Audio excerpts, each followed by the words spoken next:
So, how does it feel to be representing your home? This is the Mexican submission for the Oscars next year. Well, it's an honor to be able to represent Mexico for the Oscars, and it's been something that we've been cherished and wanting for a long time. So we feel really honored that the Academy in Mexico decided that this film is a good choice to represent.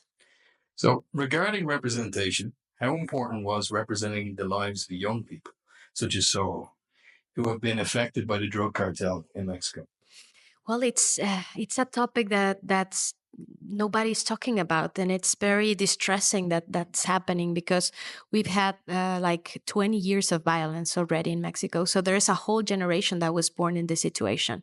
So when we started working in Sujo, we felt that it was a very important topic to talk about. So when we make films, we want to ignite conversation. So that's what we're trying to do with this film. So, what does creating a coming of age story set in a drug cartel dominated Mexico mean to you? As in, where do you find the light in all of this darkness as a filmmaker?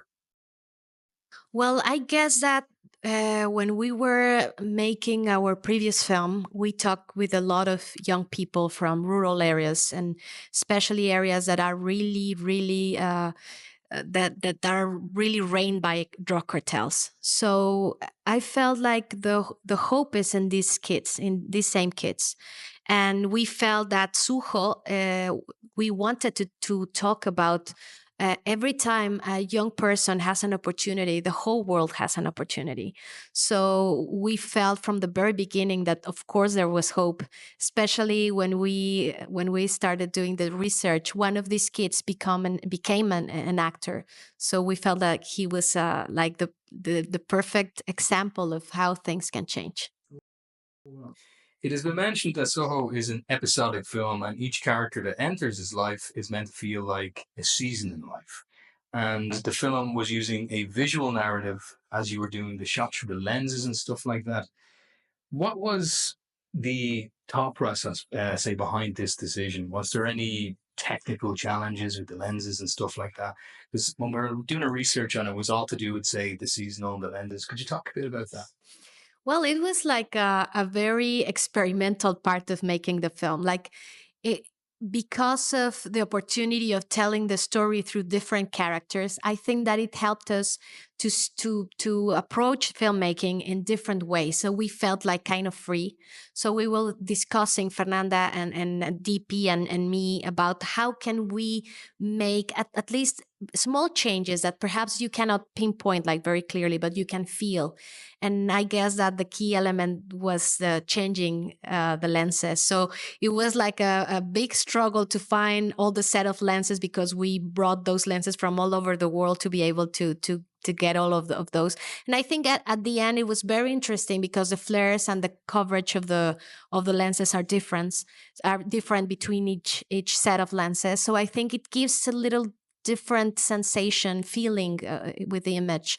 But for us it was like changing a state of mind. When we were shooting, we knew we were changing the perspectives with the changing of the lenses. So it was a very interesting way of making this story. Wow, you guys are so cool. That's so technical in like such a unique way, as in I haven't seen that before. It's very, very cool. Well done. So, in terms of the casting process for your main character, what was that like? Was it a big process? Did it take a long, long time? Because obviously the subject matter is so important. You want to make sure that your lead is the right person. Could you talk a little bit about that? This boy, we met him when we were doing the research for our previous film. So he was like 14 or 15 years at that point, and we cast him in the previous film. And he's the embodiment of the character because if his reality was different, we would have cast or found him in a drama school or studying arts. But in reality, in Mexico, he didn't have that opportunity. So when we were writing Sujo, I had him in my mind all the time. So I knew that he was going to be the character. And he's really committed to become an actor. He's a non-professional actor, but he's trying to learn the trade. And he's an awesome, very talented young man. Very cool. I'm excited to see him. So, this film takes a fascinating spin on representing victims of, say, drug cartels. And indeed, Soho is the son of a drug lord. Was there a challenge in writing the character, as in terms of, say, in the global landscape, there's not a lot of characters like him. Was it a challenge writing him, or was it just because the subject matter was so deep and profound that there's so much to say? Well, I guess that we started with doing a lot of research through the journalists in Mexico, and there's particularly one that was killed very recently that's called Javier Valdez, that made a lot of research about victims and perpetrators in the drug wars in Mexico. So he has a very important book about orphans and cartels, and I guess that that was a key element for us to shape the character. We didn't focus that much upon the father figure in terms of him being a cartel boss, but mainly about being a father that's a perpetrator of violence. So I think that one of the things that we feel was like an access point for us was like we can all relate with this idea of the inheritance. Like, for instance, you saying I'm not my father, which is something that the character feels. And I think that it helped us a lot in the process of writing this story of a boy that at the very deep level he doesn't want to feel like he's like his father, and I think that we can all relate to that. But mainly all the investigation regarding the cartels had to do with journalists in Mexico. Very interesting. Wow. Good answer. So the next question actually comes from my young sister, as in this was a question I didn't feel like I was the right person to ask, and she came to me and she's like, "Could you ask this?" And it turned out to be quite an interesting one. What advice would you give to, say, women starting off in the film industry? Obviously, yourself being a director, we know the way the world is. Do you have any advice for somebody who wants to get into filmmaking who happens to be a woman, like, say, my sister? Well, basically stick together. I think that that was what made our career different. That at some point we watched our friends, like male directors, being invited to do commercial stuff and things like that, and that was something that it usually doesn't happen to women.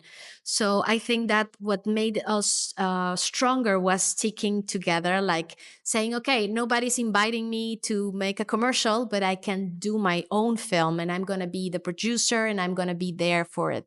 And if you find a team of women that are also inspired like you no, nothing's going to stop you. I think that's my advice, like stick together. Fantastic. I'll make sure that gets passed on to me.